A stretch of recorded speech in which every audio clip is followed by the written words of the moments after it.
ఈ ఏడాది అక్టోబర్ నెలలో యూపీఐ చెల్లింపులు ఆల్ టైమ్ హై స్థాయికి చేరాయి. National payments corporation of India తాజాగా విడుదల చేసిన డేటా ప్రకారం యూనిఫైడ్ పేమెంట్స్ ఇంటర్ఫేస్ అక్టోబర్లో లావాదేవీల సంఖ్య, విలువ రెండింటిలోనూ ఆల్ టైమ్ గరిష్ట స్థాయికి చేరుకుంది. దీని ద్వారా 27.28 లక్షల కోట్ల విలువైన 2070 కోట్ల లావాదేవీలు జరిగాయి. దేశవ్యాప్తంగా పండుగ సీజన్, జీఎస్టీ 2.4 రేట్ల తగ్గింపు చర్యల అమలు కారణంగా ప్రజల వ్యయం, పెరిగిన వ్యాపార కార్యకలాపాలు ఇందుకు మద్దతిచ్చాయి.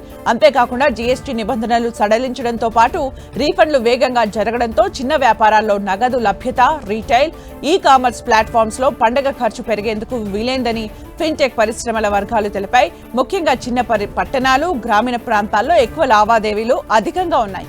వీటికి యూపీఐ క్రెడిట్ సౌకర్యాలు, యూపీఐ లైట్ కు పెరుగుతున్న ఆదరణ కూడా దోహదపడ్డాయని ఎన్పీసీఐ అభిప్రాయపడింది. డిజిటల్ చెల్లింపులకు సంబంధించి అందుబాటులో ఉన్న సదుపాయాలు, పెళ్లిళ్లు, ట్రావెల్ సీజన్ కాబట్టి రానున్న రోజుల్లో యూపీఐ లావాదేవీలు ఇదే ఊపులో కొనసాగుతాయని నిపుణులు భావిస్తున్నారు.